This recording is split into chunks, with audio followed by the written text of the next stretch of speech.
Okay, students, this lecture is for the subject of language and education, and today our topic is bilingual education programs. So, what is bilingualism? The students who were there with me in the previous semester, they know what bilingualism is. Uh, Bilingualism is actually speaking two languages or being the speaker of two languages at one time. In our case it might be that we are not bilingual, we are multilinguals, because एक तो हमारी मादरी ज़ुबान होती है, फिर उर्दू है, और फिर इंग्लिश या कोई और ज़ुबान जो हम सीखते हैं.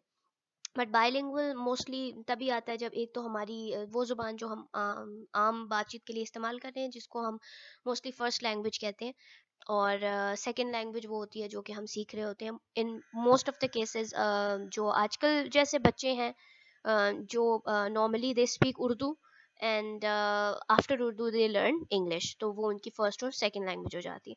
तो बायलिंगुअल एजुकेशन जो कि हमारे यहाँ हम ज़्यादा उसको बेटर अंडरस्टैंड कर सकते हैं, because we have been the part of this system of education, because we have to learn English as a second language, वो हमारी नेटिव लैंग्वेज नहीं है.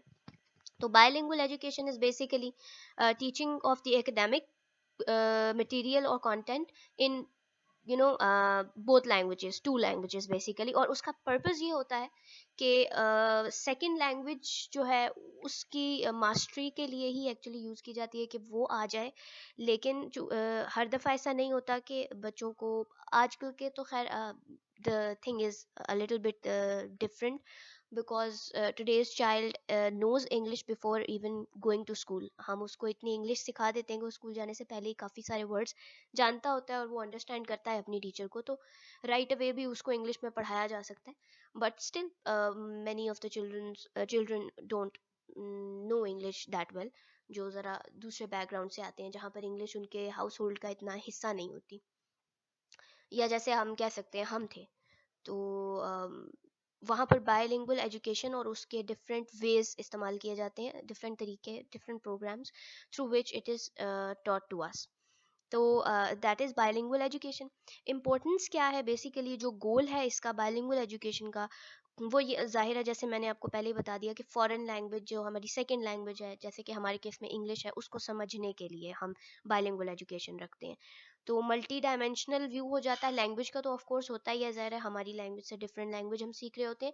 लेकिन लैंग्वेज के साथ साथ जैसे आप दूसरे सब्जेक्ट में पढ़ रहे होगे, लैंग्वेज, सोसाइटी, कल्चर, वो सारी चीज़ें जो हैं, आइडेंटिटी, लैंग्वेज के साथ साथ कल्चर भी चेंज होता है, हर चीज़ चेंज होती है, सोसाइटी भी चेंज होती है. तो इसी वजह से इंग्लिश स्पीकिंग कंट्रीज़ का culture, society, norms, values, each and everything is different than hours.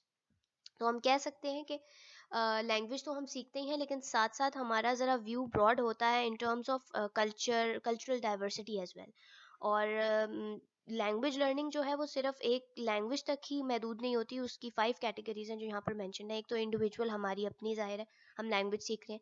फिर societal, family, school and disciplinary. ठीक है, ये सारे उसके कैटेगरीज हैं जो लैंग्वेज के साथ, लैंग्वेज लर्निंग के साथ जुड़ी हुई हैं.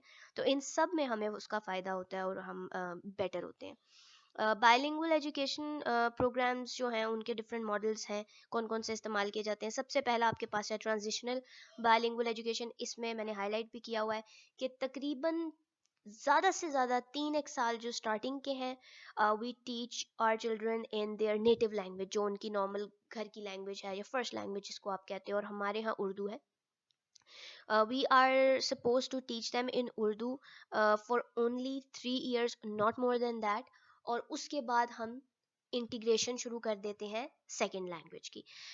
वो 3 साल या 2 साल हम उनको इसलिए दे रहे होते हैं उनकी नेटिव लैंग्वेज में कि जो बेसिक स्किल्स हैं या बेसिक जो एजुकेशन है, वो बेसिक आइडियाज़ जो हैं वो उनको अच्छे से क्लियर हो जाएँ, चूँकि वो अपनी लैंग्वेज में होंगे. तो उस नॉलेज के साथ जब हम उनको दूसरी लैंग्वेज पे लेके आएँगे तो फिर ज़्यादा वो बेहतर, they would be in a better place to learn the new language. और ये एक्सपेरिमेंटेशंस के और रिसर्च के थ्रू ये भी साबित किया गया है कि जो हमारा वो नॉलेज होता है जो हमने पहले 2-3 साल में हासिल किया होता है, उसको हम बड़े इजीली ट्रांसफ़र कर लेते हैं. जब हम दूसरी लैंग्वेज बाद में सीखते हैं तो उस नॉलेज को हम उस लैंग्वेज में ट्रांसफ़र करना जानते हैं और वो इतना मुश्किल नहीं होता. नेक्स्ट आपके पास इमर्जन बायलिंगुअल प्रोग्राम है. इसमें आपके पास क्या होता है कि सब्जेक्ट्स जो है वो उनको स्टूडेंट की सेकेंड लैंग्वेज में पढ़ाना शुरू कर दिया जाता है, ठीक है। और या तो उसके दो तरीके होते हैं, ठीक है। एक तो टोटल इमर्जन होती है, जिसमें पूरी की पूरी क्लास को जो है वो आप सेकेंड लैंग्वेज जो उनकी यानी नई लैंग्वेज जो उनको हम सिखाना चाह रहे हैं उसी में आप पढ़ाते हो। या फिर आपके पास है पार्शियल इमर्जन। उसमें क्या होता है कि आधा जो टाइम है वो लर्न करने में गुजारा जाता है सेकंड लैंग्वेज को, और आधा टाइम जो है वो अपनी लैंग्वेज को दिया जाता है। और थर्ड टाइप भी है, वो आपकी टू वे इमर्जन है, उसको डुअल इमर्जन भी कहा जाता है। वहाँ पर ये होता है कि आप लैंग्वेज की बजाय जो स्टूडेंट्स हैं उनको डुअल कर लेते हो।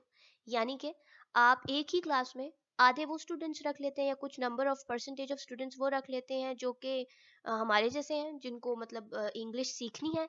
और आधे आप वो रख लेते हैं जिनको इंग्लिश उनकी नेटिव लैंग्वेज है, उनकी इंग्लिश फर्स्ट लैंग्वेज है, उन्हें इंग्लिश आती है बिकॉज वो उनकी फर्स्ट लैंग्वेज है। और वो शायद ये मोस्टली उन केसेस में होता है जब एक स्टूडेंट्स का ग्रुप जो है वो इंग्लिश सीखना चाह रहा है, और इंग्लिश स्पीकिंग जो ग्रुप है वो उर्दू सीखना चाह रहा है, तो आप उन दोनों को इकट्ठा क्लास में बिठा दें, तो वो आपस में इंटरेक्शन में और वो एक बड़े अच्छे वे में दोनों जो ग्रुप्स हैं वो एक दूसरे की लैंग्वेज को लर्न और एक्वायर करने में आसानी महसूस करते हैं, ठीक है। वो डुअल, आप उसको टू वे इमर्जन कहते हैं।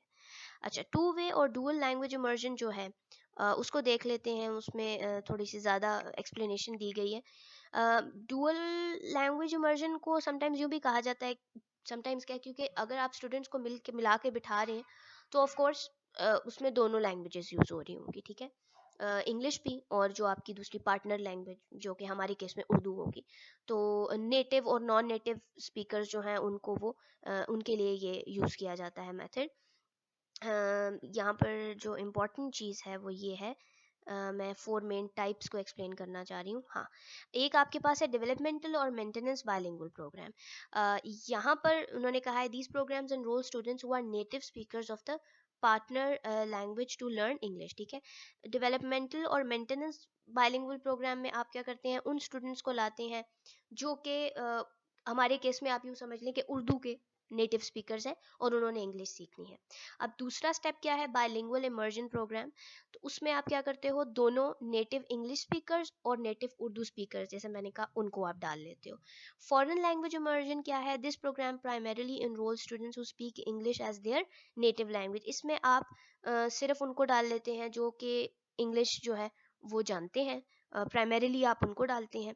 और हेरिटेज लैंग्वेज प्रोग्राम्स वो हैं which enroll students who are primarily dominant in English, but a close relative speaks the partner language. For example, ऐसे बच्चे जो यहाँ से जैसे कुछ वालिदैन जाते हैं और वहाँ पर उनके बच्चे होते हैं बाहर यूरोपियन कंट्रीज़ में या इंग्लिश स्पीकिंग कंट्रीज़ में, तो उनके बच्चे जो हैं वो totally, you might have some cousins as well जो कि पूरे के पूरे इंग्लिश बोलते हैं और उनको उर्दू की कम समझ आती है। उनके माँ बाप या उनका कोई मामू चाचा जो है वो उर्दू बोलता है। पर्सनली उनकी लाइफ का वो हिस्सा नहीं है, बस चूंकि उनके करीबी रिलेटिव माँ या बाप में से कोई उर्दू बोलता है, तो इस वजह से उनको थोड़ा बहुत इंट्रोडक्शन है उसका। तो ये चीज़ होती है इसमें। अच्छा, नेक्स्ट आपके पास जो तरीका है वो है English as a second language. This is the I think in our case the most used program to teach us English language. ये सबसे ज़्यादा यूज़ किया जाता है। इसमें बेसिकली क्या है, इंग्लिश को चूँकि हम सेकंड लैंग्वेज के तौर पे अब ट्रीट करते हैं, फॉरेन लैंग्वेज के तौर पे ट्रीट नहीं करते, बिकॉज ये हमारी ऑफिशियल में भी यूज़ में आ रही है। अब ये हमारी सेकंड लैंग्वेज बन गई है। तो इसको सीखने के लिए ज़ाहिर है आपको क्लासेस ज्वाइन करनी पड़ती हैं जो आपको बाकायदा इंग्लिश सिखाते हैं कि उसको आप नॉर्मल डेली यूज़ में कैसे इस्तेमाल कर सकते हैं, ठीक है। इसके लिए इंग्लिश के लोगों ने कोर्सेज किए हुए होते हैं कि इंग्लिश को हमने सेकंड लैंग्वेज के तौर पे कैसे पढ़ाना है, वो आपको ये पढ़ा सकते हैं। और लेट एग्जिट और डेवलपमेंटल एजुकेशन वो है जिसमें आप बहुत टाइम तक बच्चे की नेटिव लैंग्वेज, हमारे केस में उर्दू की, उसको ज़ुबान में सिखाते हैं। जैसे आपके पेरेंट्स आपको बताते होंगे कि वो छठी क्लास में पहली दफ़ा उन्होंने एबीसी पढ़ी थी, तो they have been taught in their native language for so long, and after a long time second language जो है उनकी उनकी पढ़ाई का हिस्सा बनी। तो वो मेथड पहले यूज़ होता था, अब जो है वो हमारे यहाँ दूसरा मेथड यूज़ होता है। मोस्टली जो प्राइवेट स्कूल्स हैं वो जो हमने पहले पढ़ा था मेथड, कि जिसमें 2-3 साल के बाद ही इंग्लिश पे आ जाते हैं सीधे। There are some schools, I had a school जो मेरे बचपन में था, दे यूज्ड दिस मेथड, जो 3 साल के बाद उन्होंने इंग्लिश में कर दिया था। तो ये चीज़ है, ठीक है। इनको रीड आउट